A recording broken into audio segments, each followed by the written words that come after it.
우박사 TV. 이제 본격적으로 권리 분석에 강론으로 들어가고 있는 중입니다. 지금 그 책 페이지 91페이지를 보시면 이제 챕터 4에 유료 경매 정보지 입문법 그렇게 되어 있습니다. 이 표는 옵션 편집을 이제 따라서 설명하고 있습니다. 그러니까 이제 다른 그 경매 정보 사이트를 이용하시는 분들은 약간 다를 수 있으세요. 그 양해를 좀 해주시고요.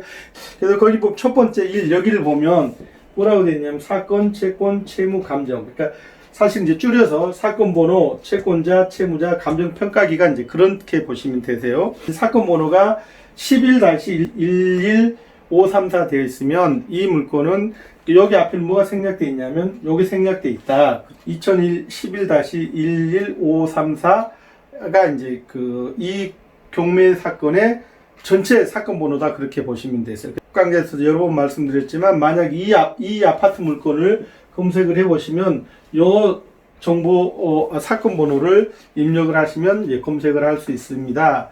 참고로 대법원 사이트에 들어가서는 이제 경매가 완료된 시점에서 1개월 정도가 지나면 경매 정보 자체가 완전히 없으세요. 그래서 만약에 이 경매 정보를 알고 싶으시면 이제 유료 정보 사이트일 수도 있고 또 무료 사이트일 수 있는데 거기 들어가셔서 사건 번호를 검색을 하시면 이 경매 물건에 대해서 개괄적인 걸 다 보실 수 있습니다.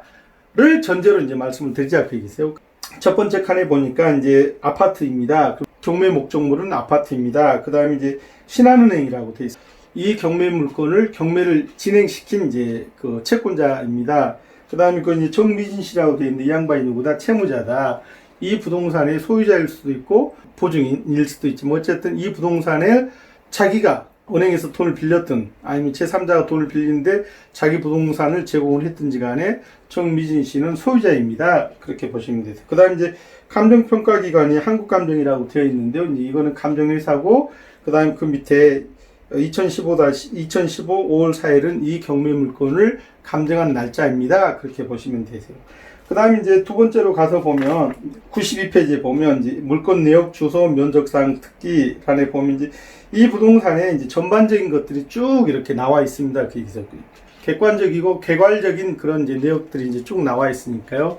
굉장히 이제 중요합니다. 특히 이제 여기는 물건 내역에서 여기는 뭐를 바탕으로 해서 만든다? 이제 감정평가서를 바탕으로 해서 만든다. 그래서 감정평가서하고 여기하고 2번 연결해서 보시면 도움이 될 것 같습니다. 그 다음에 세 번째 이제 감정평가 내역인데 가장 중요한 거잖아요. 책자 93페이지로 가서 보시면 감정평가액, 그 다음에 최저 경매가 처음에는 1차 감정가격이 얼마 있었다? 이 아파트의 감정가격이 6억 5천만 원이었는데 1차 때 응찰하지 않아서 유찰되었고 그 다음에 2차 때도 유찰되어서 그렇죠. 다시 이제 64%로 떨어져서 3차 매각일에 4억 1,600만 원으로 떨어진 상태에서 2016년 2월 21일에 어떤 7명이 응찰을 해서 5억 5,800만 원 쓴 사람이 이제 1등이 되어서 이 사람 우리는 뭐라고 얘기를 한다? 최고가 매수인이다.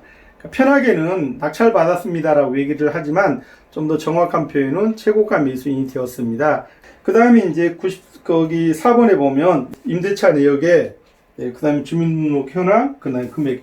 여기는 등기부등본상에 나와 있지 않는 권리를 설명을 하고 있습니다. 그러니까 집행관이 현황조사 나가서 임차인이 있었는가를 확인해 보고 동사무소 가가지고 점유자 현황조사를 해온 걸 바탕으로 해서 해당 부동산의 세대주한테 우편으로 임차인이면 받을 보증금하고 임대차 기간에 대한 것들을 이제 법원에다가 권리신고를 하세요. 한 걸 바탕으로 해서 이제 만들어 놓았다고 보시면 되세요. 그래서 여기를 보면 이제 구체적인 지금에서는 권리 분석을 말씀드리지 않지만 주택임대차보호법이나 상가건물 임대차보호법의 이제 보호 대상이 되는 쉽게 말하면 주거용 부동산이나 상업용 부동산에 응찰을 하고자 하는 경우에는 각별히 주의하셔야 될 때가 여기다 그 얘기세요.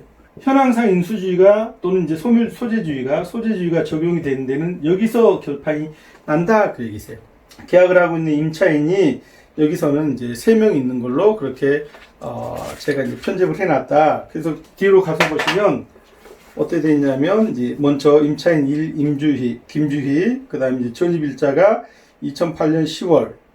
그럼 이제 뭐가 선순위다. 시간으로 따져보니까 1순위 저당권 설정 기간인 신한은행 4억 8천짜리 저당권보다도 그게 언제 설정돼 있으니까 제일 저당권이 2008년 11월 15일에 설정이 되어 있는데 그 날짜보다도 약 한 달 정도 먼저 전입을 한 김주희는 선순위 임차인이다. 뭐보다 말소 기준 권리 설정일보다 먼저 전입을 했으니까.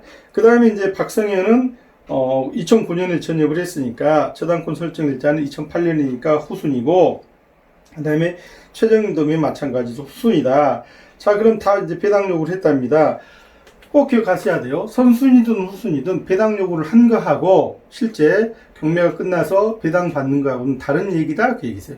자, 다시 임차인들이 법원에다 배당 요구를 한 거하고 배당 요구는 했어요. 누가? 임차인이. 그렇지만 주택임대차보호법이나 물권이나 상가건물 임대차보호법 또는 국세기본법, 그 다음에 뭐 근로기준법 같은 이런 것들이 물려가지고 실제 배당을 해봤더니 배당을 받을 수도 있고 배당을 못 받을 수도 있어요.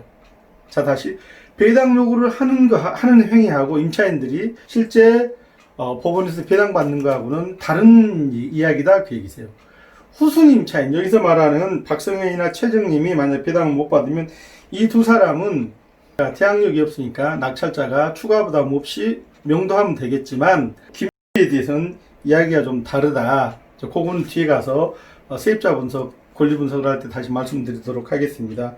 그 다음에 이제 등기 내역 구분 등기를 하는 것들은 이건 이제 등기부 등본을 요약해 놓은 거라고 보시면 되세요. 그게 어디 나오냐면 여기 나오는데 말소 기준 권리를 중심으로 해서 이 앞부분에 만약에 인수해야 할 권리가 없다면, 쉽게 말씀드리면 이 말소 기준 권리가 최선순위라면 뒤에 있는 권리들은 몽땅 다 말소가 소재주의가 적용이 되어서 낙찰자 추가 부담이 없습니다 하는 것들이 어디 나온다? 등기부에 나오고, 그 등기부를 잘 정리해 놓은 게 뭐다? 이 등기 내역, 경매 정보지상의 등기 내역이다. 그렇게 보시면 되세요.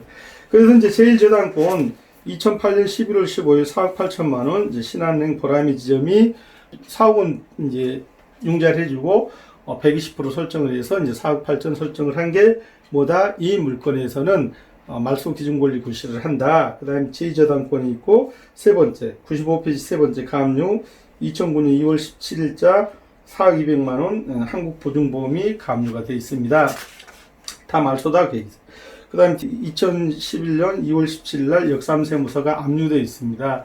이 국세에 대해서는 나중에 또 상세히 말씀드릴 그런 기회가 있습니다. 그래서 일단 여기서는 국세 배당에 대해서는 압류가 들어와 있다 하는 정도만 말씀을 드리도록 하겠습니다. 그 다음에 다섯 번째로 이미 그래가지고 신한은행이 당초 빌려줬던 4억 원에 120%를 설정했는데 채무자가 채무이행을 안 하니까 경매를 넣었는데 등기부 등본상에 물권인 저당권을 바탕으로 해서 경매를 넣었으니까 이제 임의경매라고 말씀을 하고 있습니다만은, 응찰자 입장에서는 임의경매든 강제경매든 그렇게 크게 신경 쓸 필요는 없습니다, 얘기세요. 그 다음에 이제 97페이지에 보니까 실제 경매 그 정보지를 하나 스캔 떠서 올려 놓았습니다.